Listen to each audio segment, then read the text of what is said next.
What is up, YouTube? That's here, bringing you guys some more Pokemon Showdown singles OU action, leading off against Dibby. I don't know why that was so hard. Anyways, he's going to be using Mega Pidgeot, Clefable, Chansey, that standard core I talked about in yesterday's episode, a Manaphy, a former Uber, a Ditto, and a Conkeldurr. So definitely some bulk coming out from this guy. Going to be utilizing Suicune a lot in today's matchup. I'm going to be using the same team that I used yesterday. Could be Kyurem Black, Manitan, I always call it Hi Daruma, that's its Japanese name. Forgive me if I do that a couple times during today's video. Scizor, Azumarill, Suicune, and Thundurus. So like I said, Suicune is going to be the Pokemon to switch and to neutralize a ton of these walls' potential powers. So we're going to start things off, get right into it, and lead off with our Manitan. This Pokemon is super strong with its Choice Band and its ability Sheer Force. It also is a really good lead thanks to its access to U-Turn. So we're not going to U-turn against a Manaphy. Manaphy's a Pokemon that has a potential higher speed tiering than Darmanitan. They sometimes pack that Scarf, but most of the time they are full speed unless they're like the wall sets, which are also common. In this team, I would assume it's a wall set, but I didn't really want to risk it. So we're just going to go for the Heart Switch into Suicune here. And like I said, Suicune is going to be very important until we see moves like Sub and Calm Mind. If it's not packing these, if it's just a sweeper Manaphy, I have nothing to be afraid of. So the fact that he's just Ice Beaming and Scalding me like praying for burns, and I don't even think CUF doors on this guy. So he's just going to let me Calm Mind and start setting up.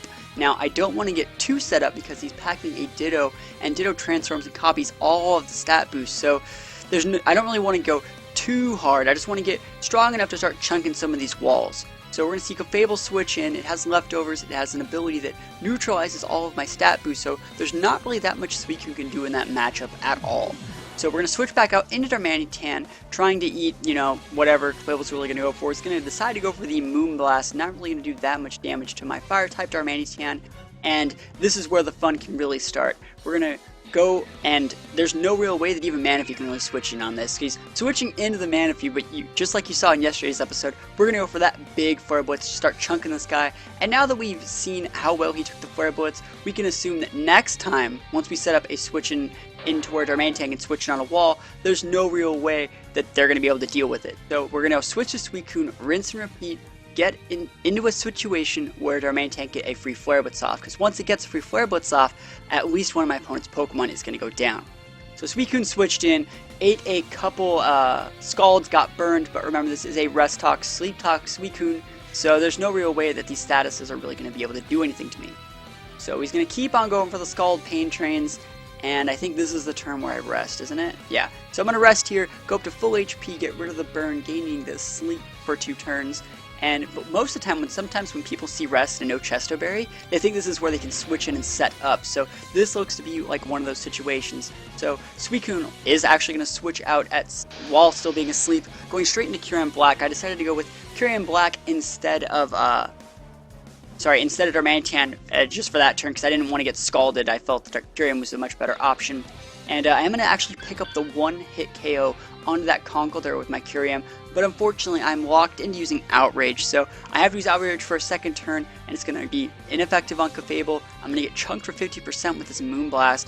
It's pretty strong. Note that it did about as much as Superior's Dragon Pulse did yesterday. That's kind of funny. So we're going to switch out, and I think I go back into Darmanitan, and we're setting up the same situation that I've been trying to set up from the start of the game. Darmanitan getting free Flare Blitzes off on any of my opponent's Pokemon, because that usually will lead to a KO, since Manaphy is so low at this point. So we're going to go for that Flare Blitz, pick up the one-shot on the Clefable, actually trading my Darmanitan's remaining HP out, but it's still worth it, because now, once Clefable's gone, there's nothing to really block these Outrages from my Kyurem. So I decided to go with Thundurus here. Remember, Thundurus has Volt Switch, so if I see something I don't like this Manaphy, I can actually just Volt Switch, pick up the KO on it, go into Kyurem, and then win from there.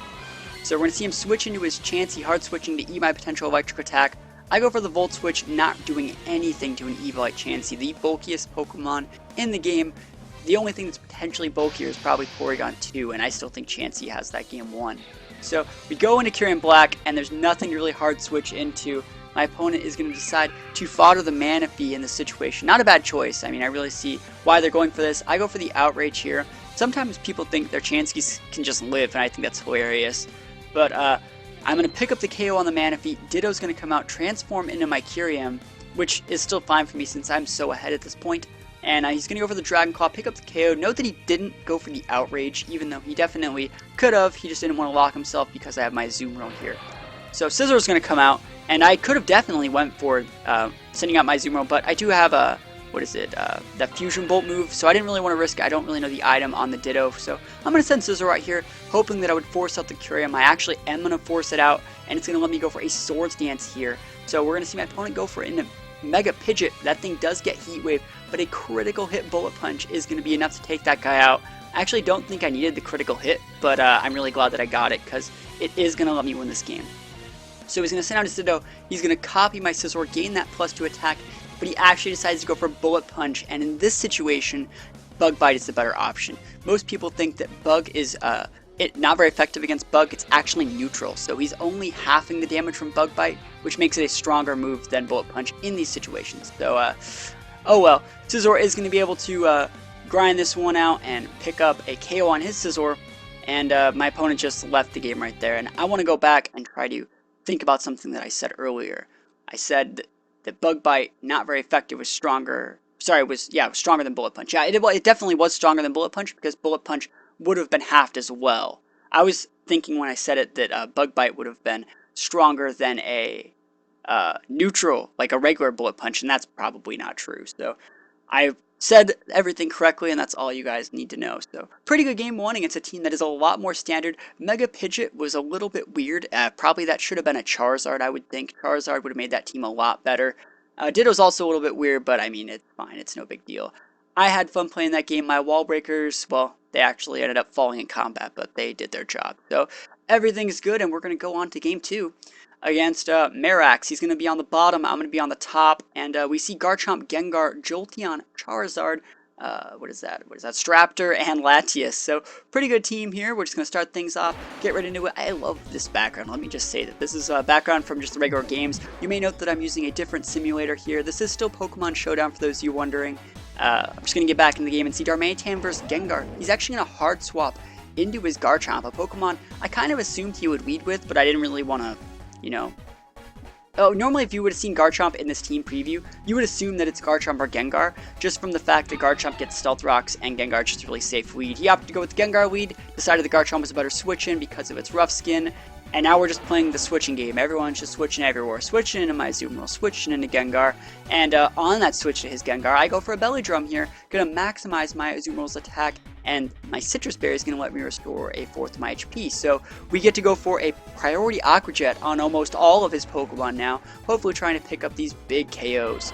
So we're going to see Jolteon come in here, and I know Jolteon is not strong enough. I'm thinking maybe it's Sashed, but it wasn't Sashed. So Jolteon's now going to go down. That's two Pokemon down to these Aqua Jets here. And I'm waiting for Garchomp to come in because it's a Pokemon that has that Rocky Helmet Rough Skin potential. Can definitely chunk my Azumarill, but I still feel like I'm in a very good spot. We're going to see Straptor hard switch. Note that it is not using Intimidate, it must be using Reckless. And Aqua Jet actually does not pick up the KO, despite the fact it's using neutral damage. And since we see the Rough Skin Rocky Helmet, we can assume he's probably at least full HP, if not heavily invested in defense as well. It's going to make me go for a second Aqua Jet, dropping me to 18%, which is not the best, but it definitely forces me to just do a YOLO Aqua Jet on this Latias and then go down instead of just using standard player from picking up the KO. So we're going to go down to Shadow Ball from this Latias, and Azumarill definitely did its job, took out 3 Pokemon and chunked one to almost half. So pretty good stuff from Azumarill. We're going to see Darmanitan come out here, try and clean this one up. And looking at all his Pokemon left, since we saw how I'm definitely stuttering. Since we saw how frail the Latias was, we can assume that it was going to be able to not really eat a Rock Slide very well, and the remaining 2 Pokemon obviously can't eat Rock Slides very well. So he's going to go to Mega Charizard X. He's going to try and pop those Dragon Dances and try to steal a victory from this point on in the game, but the Choice Band Sheer Force boosted Rock Slide is going to be enough to take him out. I'm really glad that I hit that. That would have been super devastating. Straptor is his last Pokemon of choice. This is probably a Choice Scarf Straptor or a Choice Band.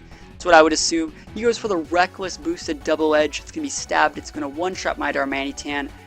And yeah, from here, there's really no way my opponent can really win because I'm packing a Thundurus with a Focus Sash. And Thundurus with Focus Sash lives every time.